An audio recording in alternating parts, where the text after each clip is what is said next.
Bonjour à tous et à toutes. Alors, je ne vais pas vous parler exactement de Saclay, je vais vous brosser un petit tableau issu de mes réflexions et du travail que je conduis depuis 3 ans maintenant sur cette question des femmes en maths et des femmes en sciences.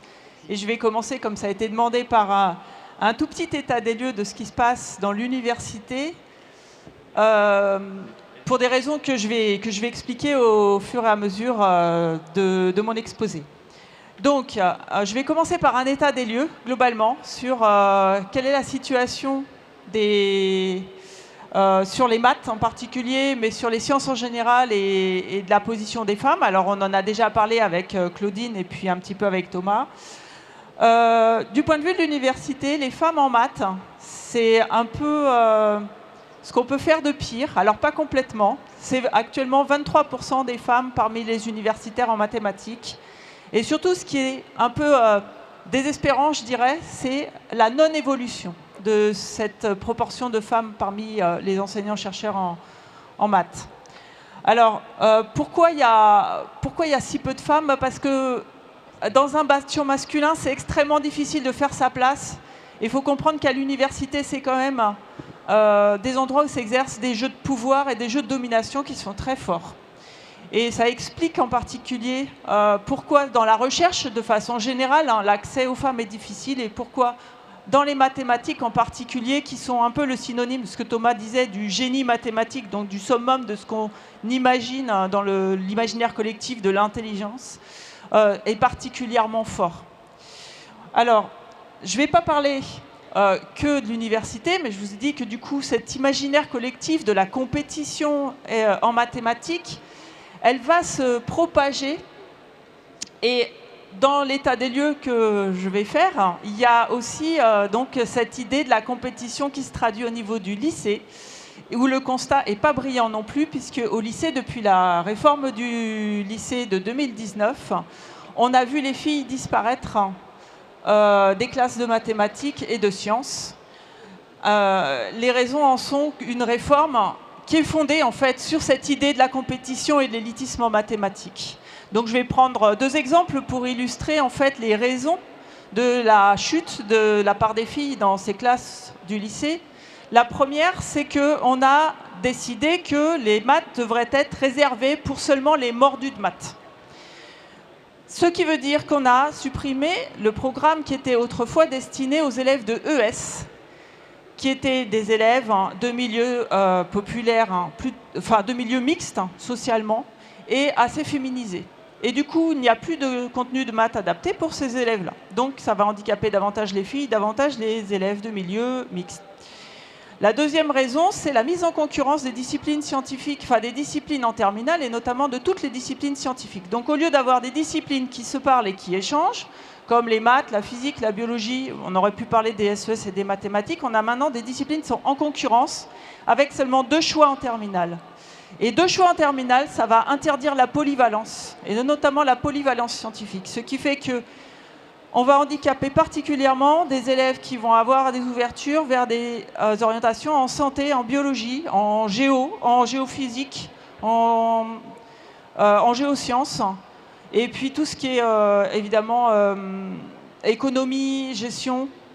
Et donc, ça va handicaper les élèves qui vont en santé et en biologie, qui sont massivement des filles, puisqu'il y a des filles en sciences. Elles sont là, elles sont 70% en filière de biologie, en filière de santé. Et donc pour ces élèves-là, qui sont massivement des filles, on a finalement interdit le choix des maths en terminale. Donc ça explique pourquoi cette réforme fabrique en fait des inégalités, et notamment des inégalités de genre sur les mathématiques. Enfin, je parlerai de ce qu'a évoqué Thomas tout à l'heure, c'est la question du primaire sur l'état des lieux. Dans le primaire, jusque-là, jusqu'en 2015, il n'y a jamais eu de différence documentée sur les performances des élèves entre les filles et les garçons au niveau des petites classes. J'entends petites classes CP, CE1. Jamais. Jamais dans toutes les évaluations nationales. Or, depuis les évaluations pensées par le CSEN, c'est-à-dire le Conseil scientifique à l'éducation nationale, on voit apparaître des différences nouvelles. Nouvelles, j'insiste, nouvelles. Il faut se poser la question de savoir qu'est-ce qu'on évalue derrière ces tests. Ce sont des tests qui sont basés sur la performance, la mise en compétition, le chronométrage. Ce n'est pas forcément ça qu'on attend pour tester des compétences en mathématiques. Donc, grande vigilance là-dessus, avec une grande vigilance et une grande inquiétude pour l'avenir sur ce qu'on transmet comme image des maths au travers de ces tests qui s'appliquent dès l'entrée en CP, la première semaine de CP, et qui sont répétés au bout de 3 mois, puis au bout de 1 an, puis tous les ans. Voilà. Donc ça, je voulais vraiment mettre un point de vigilance là-dessus, parce que je pense que c'est extrêmement important pour comprendre ce qu'on est en train de préparer, en fait, pour l'avenir vis-à-vis des maths. Donc, je vais parler un petit peu des conséquences. Donc là, ça fait partie des conséquences. Alors, les conséquences sur le fait qu'il y ait très peu de femmes dans les universités en mathématiques, il y en a plusieurs. Je vais en citer 2. C'est d'abord les conditions de travail. C'est-à-dire que les conditions de travail sont pensées et faites pour les hommes par les hommes. Ce qui veut dire qu'on va exacerber tout ce qui va être du genre du stéréotype masculin, associé à la compétition, associé à l'individualisme.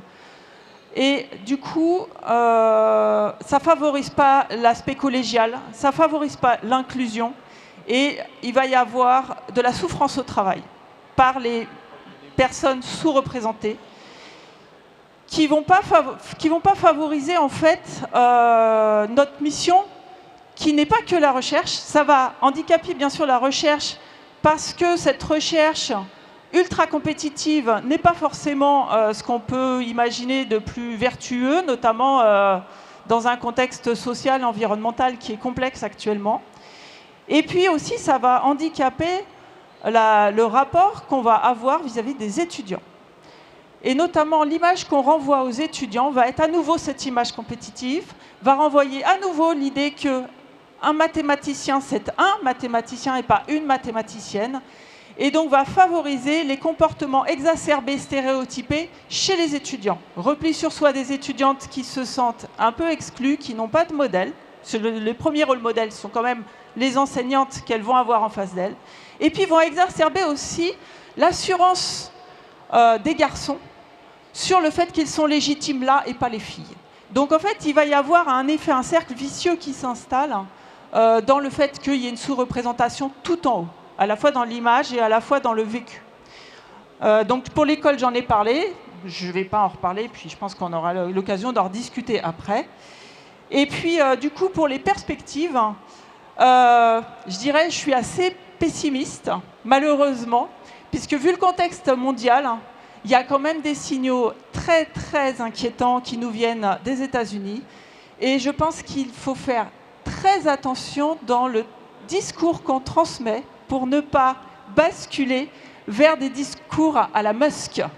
Voilà, je le nomme directement parce que je pense que c'est extrêmement important d'être conscient que si on ne valorise que les talents, que la compétition, alors on va vers ce technoscientisme qui est absolument délétère pour la place des femmes, pour l'accessibilité aux sciences. Et là, je crois que l'objectif de cette journée, si j'ai bien compris quand même, est de rendre accessibles les sciences et donc de rester humble en tant que chercheur, d'éviter le paternalisme autant que faire se peut, et de ne pas se limiter à juste l'idée qu'on se fait d'une excellence scientifique, mais de laisser à tous la porte ouverte à l'accès à une formation scientifique et aux mathématiques. Et je vais m'arrêter là parce que je crois que j'ai fini. Voilà.